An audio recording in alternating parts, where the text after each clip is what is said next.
Projekti i shëtitores lungomare drejt fundit, e kjo shikohet nga ritmi i punimeve ditët e fundit, ku tashmë duket se projekti do të përfundoj përpara mbajtjes së zgjidhjes. Prej 2 ditësh, qarkullimi i automjeteve në këtë aks është bllokuar, e kjo për shkak të punimeve, punime të cilat janë përqendruar në asfaltimin e korsisë së biçikletave, asfaltimin e akseve lidhëse midis lagjeve me shëtitoren. E sot puna ka nisur edhe në hedhjen e shtresës së fundit të asfaltit për 2 korsitë. Vijon puna në projektin e shëtitores lungomare. Ditën e sotme ka nisur dhe asfaltimi i shtresës së dytë në fakt dhe i shtresës së fundit sa i përket këtij projekti.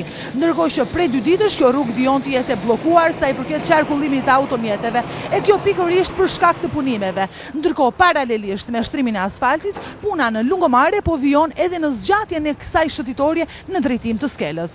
Ndërkohë sa i përket bllokimit të qarkullimit në këtë shëtitore, sipas informacioneve është bërë me dije se shëtitoria lungomare do të jetë e lirë për të përdorur nga drejtuesit e automjeteve ditën e mërkurë.